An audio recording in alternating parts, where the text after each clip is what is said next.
Hello guys, how are you? I'm Hardeep Singh. Welcome back to your own YouTube channel. IELTS updates and recent exams. For more updates related to recent IELTS exam writing test topics, listening, reading, practice test, and speaking, you got guesswork. Please, guys, participate in everyday listening and reading practice test to achieve your desired band score in your actual IELTS exam. Please hit the like and subscribe button. Press the bell icon for the upcoming notifications. Don't forget like, subscribe and share my YouTube channel and my Facebook page, IELTS updates and recent exams. Now turn to part 1. You will hear a conversation between a customer and a booking officer at a theatre. First, you have some time to look at questions 1 to 4.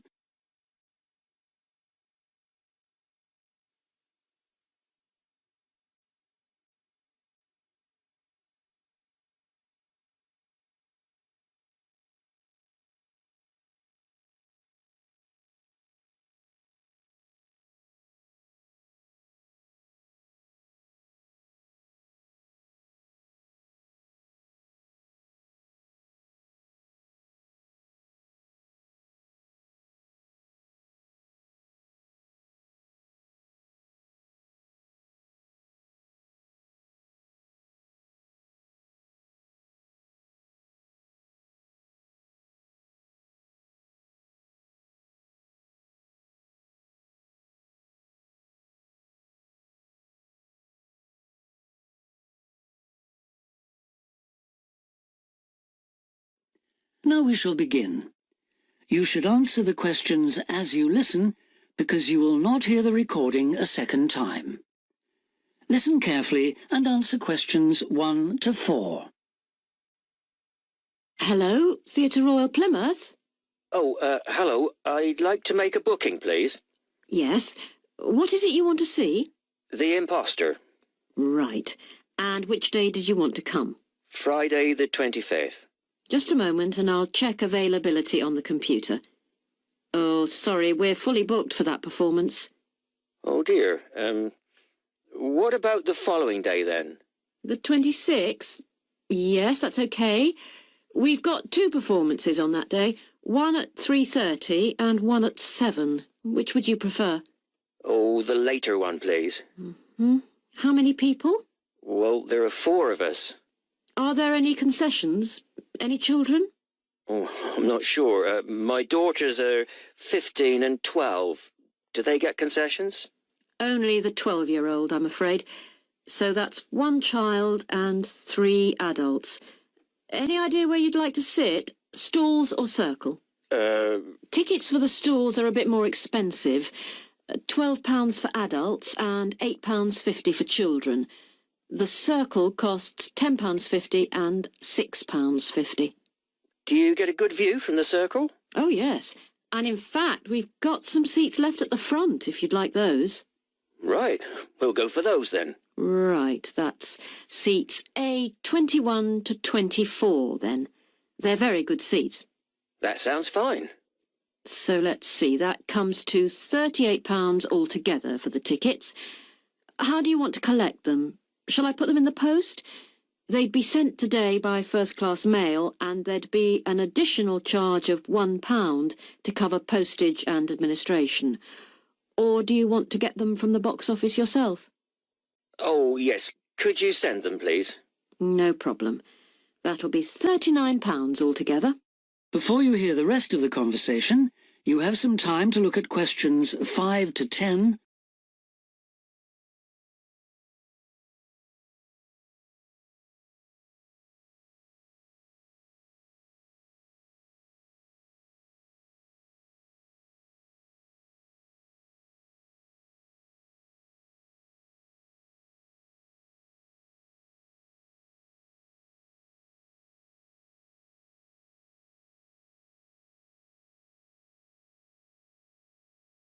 Now listen and answer questions 5 to 10. Could I just take your card details? What kind of card is it? Visa? Switch? MasterCard. OK. And the number? It's 3290 5876 4401 2899. 2899. OK.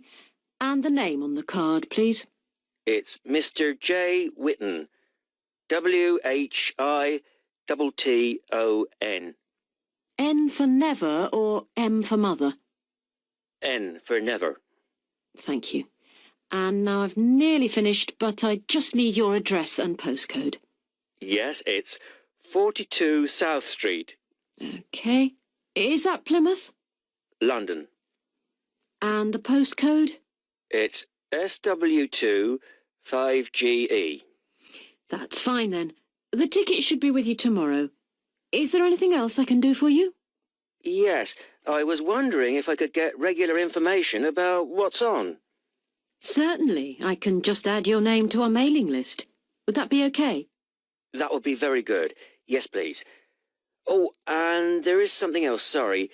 One of our group is hard of hearing, and I've heard that you can supply special headphones. That's right. As long as you tell us in advance, we can always do that. I'll book those for you now, and you can just collect them from the box office before the show. Thanks very much for your help. No problem. Thank you for calling. Thank you. Bye. That is the end of part 1. You now have 1 minute to check your answers to part 1.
Part 2. You will hear the organiser of a rock festival talking to the exhibitors and performers at a planning meeting. First, you have some time to look at questions 11 to 17.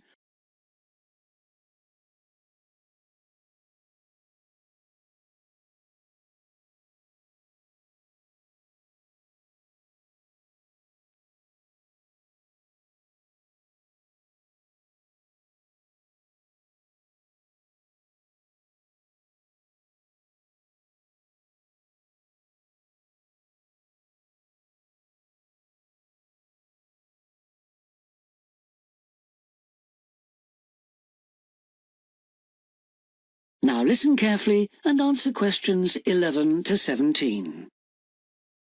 Good evening, everyone. I'm glad you could all make this planning meeting for what promises to be the biggest and most colourful free rock festival ever held in the South East. So whether you're a performer, a craft exhibitor or an artist, we all extend a big welcome to you. Could we turn first to the plan so I can familiarise you with the layout of the site, which, as you know, is an old football stadium. We're really lucky to have so much space this year. You can see the main gate at the bottom of the plan. Have you found it? That's where most visitors will enter. It's also the entrance for those taking part in the craft fair. We've set the stalls just inside the gate on the left in a circle. If you walk straight ahead from the gate along the path without turning right, you'll come to some steps up to the football stadium. On the left of the steps is the fringe stage. This is for alternative artists. They include folk singers, poets and other acts which are more suited to a smaller stage. And they should also enter by the main gate. On the opposite side of the steps is a restaurant, and adjoining that is the main festival information point. Here you can get extra programmes and up-to-the-minute information about events, and you can discuss any last-minute problems, although we hope everything will be running smoothly when the festival opens.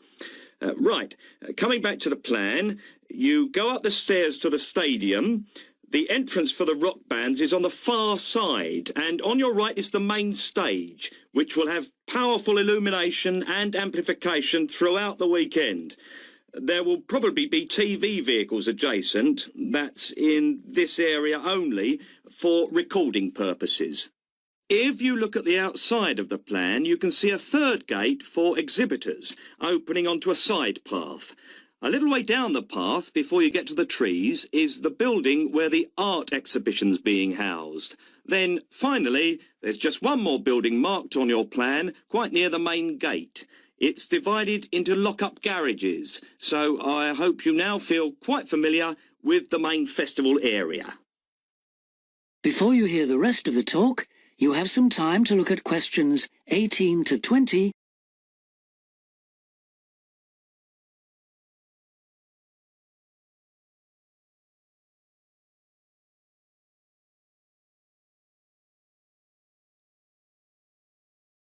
Now listen and answer questions 18 to 20. We also hope that you'll have received your welcome pack. In it, you should find 2 parking tickets for yourself and anyone assisting you, an armband to indicate that you are an official visitor, one of our brilliant yellow badges with the new festival logo, a festival programme, and several sheets of information that we'd ask you to study carefully before the event. Please could you note that all setting up of stalls, displays and so on should be completed by 9:30 a.m. and that, unfortunately, we won't be able to allow any vehicles to enter the festival area after that time.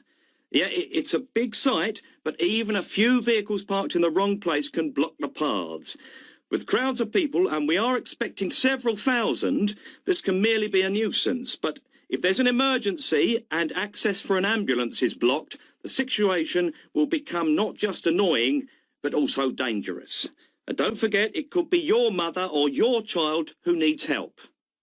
Several exhibitors and craftspeople have asked us if any provision can be made for overnight storage of tables, chairs and display items rather than having to take them home and bring them again. We're pleased to say that a limited amount of space has been made available in the building near the main gate. You'll be issued with a yellow ticket to reclaim your property, similar to the red parking tickets, so do check you bring the right one. But please understand that this is entirely at your own risk, as we can take no responsibility for items lost or damaged. I think that's all I have to say at this point, but thank you all for your attention. That is the end of part 2. You now have 30 seconds to check your answers to part 2.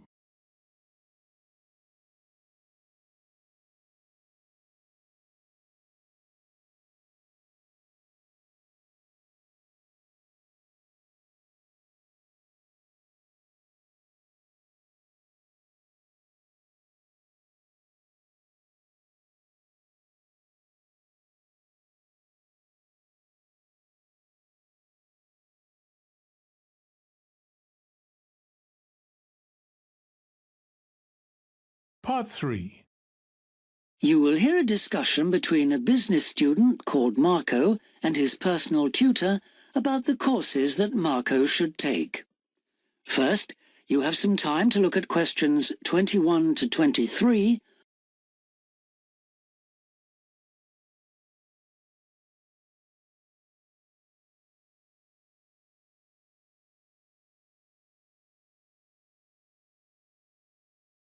Now listen carefully and answer questions 21 to 23. Hi, Marco. Come in. Thanks. I've got a bit stuck trying to select courses for next semester. Could you help me, please? Of course. Sit down. First of all, most people just go for the areas of business that they're interested in. But even if something doesn't look very stimulating, it's important that you can use it once you get a job. It's not much good choosing areas that aren't going to be helpful later on. Right. I want to go into management, so I'll need to think about that. And should I start specialising in a particular area yet? I don't think that's wise at this stage. It's better to aim for a wide variety of subjects. especially as management covers so many possibilities. You shouldn't be limiting your choices for later on. Yes, I see. You should also look at how the course is made up. Will you have regular seminars and tutorials, for example, as well as lectures? Okay. Some of the lecturers are quite big names in their fields, aren't they? Mm-hmm. Should I aim to go to their courses? Well, remember that the lecturers who aren't well known may still be very good teachers. I'd say we have a consistently high standard of teaching in this department, so you don't need to worry about it. Before you hear the rest of the discussion, you have some time to look at questions 24 to 30.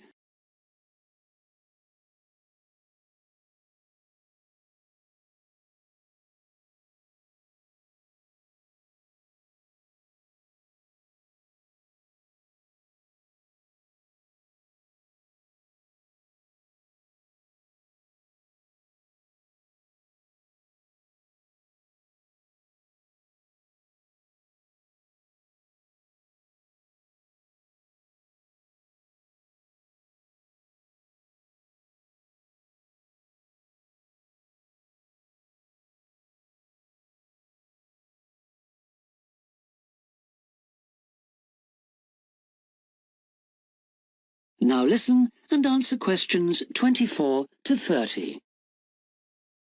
Good. Well, that's a great help. Now, last time we met, you mentioned doing team management, didn't you? That's right. I'm still quite keen on the idea. Mm-hmm. The trouble is that because of changes in the content of various courses, team management overlaps with the Introduction to Management course you took in your first year. So what you learn from it would be too little for the amount of time you'd have to spend on it. I'll drop that idea then. Have you had a chance to look at the outline I wrote for my finance dissertation? I left it in your pigeonhole last week. Yes. Why exactly do you want to write a dissertation instead of taking the finance modules? It'll be pretty demanding. Well, I'm quite prepared to do the extra work because I'm keen to investigate something in depth, instead of just skating across the surface. I realise that a broader knowledge base may be more useful to my career, but I'm really keen to do this. Right. Well, I had a quick look through your outline, and the first thing that struck me was that you'll have to be careful how you set about it, as the way you've organised it seems unnecessarily complex. The data that you want to collect and analyse is potentially valuable, but you'll need to narrow down the subject matter to make the whole thing manageable. Okay. I'll have another look at it. I was talking to Professor Briggs about it yesterday, and I got some more ideas then. For part of the dissertation, I was thinking of trying to persuade finance managers from 3 or 4 companies to let me ask them about their company finances. If not, I think I'll have to change to another topic. Well, go ahead then. I could give you some names. Thanks. Now, let's talk about practicalities. Your dissertation must be finalised by the end of May, so you should aim to finish the first draft by the end of March. Is that feasible? Yes, it shouldn't be a problem. I'll need to register for the dissertation, won't I? Is that with the registrar's department? No, it's internal to this department, so you just need to let the secretary know. Do that as soon as you're sure you're going to write the dissertation. Okay. Then, to analyse your statistics, you're going to need some suitable software. If I were you, I'd drop into the computer office and ask them for a copy. Right. So, if I revise my outline, can I... That is the end of part 3. You now have 30 seconds to check your answers to part 3.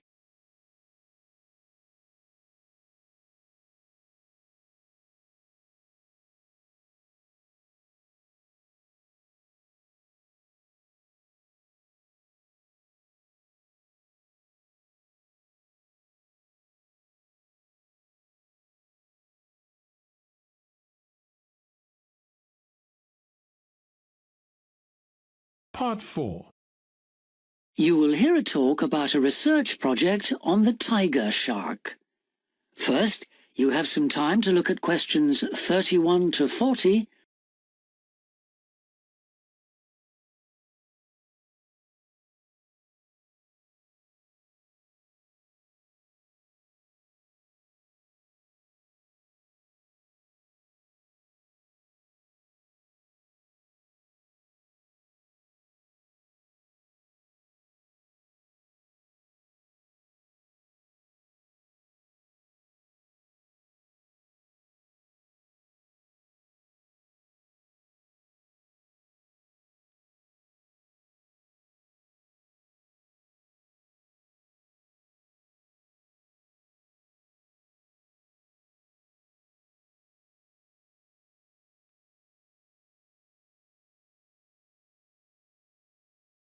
Now listen carefully and answer questions 31 to 40.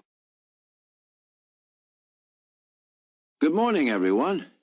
Today I'm going to talk about the research project I've been involved in on the tiger shark. First of all, some background information. The tiger shark, also known as the leopard shark, is often thought to have got its name from its aggressive nature. But in actual fact, it's called that because it has dark bands similar to those on a tiger's body.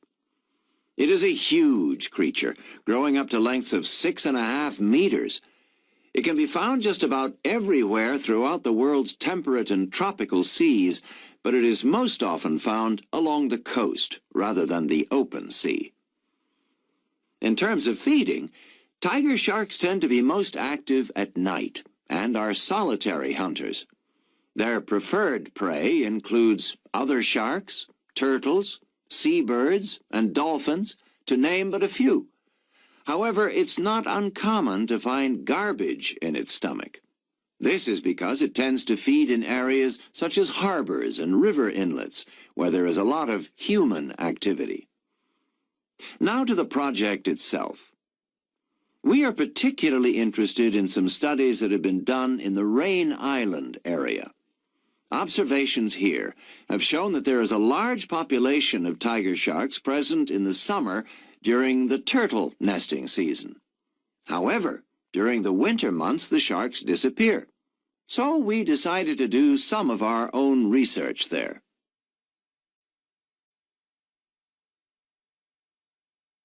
The first step was to tag a number of sharks so that we could follow their movements.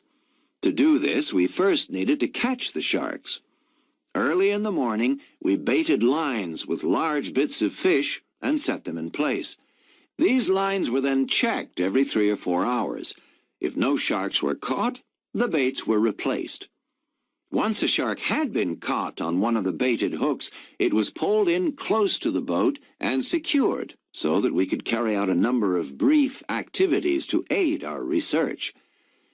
This usually took no more than about 10 minutes and was carried out as carefully as possible to minimize any stress to the shark. Each of the tiger sharks that we caught was measured and fitted with an identification tag, and also a small amount of tissue was taken for genetic studies.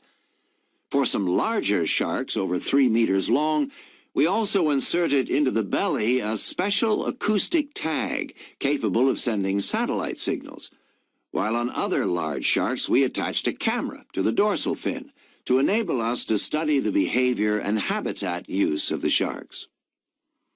After this, the shark was released, and we were able to follow its movements. So what was the purpose of all this tagging? Well, while we were already familiar with some aspects of the tiger shark's behavior and food sources, what we hoped to do in this project was to see exactly what factors affected the migration patterns of tiger sharks and whether it was, in fact, food, weather, and reproductive needs. These are some of our findings. On February 21st, a large female shark, whom we named Natalie, was attracted to our research boat at the northern tip of Rain Island and fitted with one of the satellite tags I've just mentioned. No transmissions were received from Natalie between April 2nd and April 29th, indicating that she didn't surface to feed during this period. The area in which she was last reported is very shallow, suggesting that she may have changed her feeding preferences during this period to focus on prey found on the sea floor. We also made a number of other discoveries, thanks to the various transmitters we used. It seems that tiger sharks move back and forth between the ocean floor and the surface quite often. This may help the sharks conserve energy while they swim, but it probably also helps them hunt, since this movement back and forth maximizes its chances of not being detected by its prey until the last minute. So far, our findings have not been conclusive. However, we have gained some very interesting insights into the behavior of tiger sharks and are now hoping to develop our research further. That is the end of part 4. You would now have 10 minutes to transfer your answers to the answer sheet. So guys, don't forget like, subscribe and share my YouTube channel and my Facebook page. IELTS updates and recent exams. For more updates related to recent IELTS exam writing test topics, listening, reading, practice test and speaking, you get guesswork. Please guys, participate in everyday new IELTS listening and reading practice tests to achieve your desired band score in your actual IELTS exam. For more IELTS material, visit my official website www.ieltsupdatesandrecentexams.com. The link is given below in the description. If you need PDF files of latest IELTS material, then please join my Telegram channel. So guys, please write your score below the comment section. Again, thanks for listening. God bless you all guys. Stay tuned, stay safe.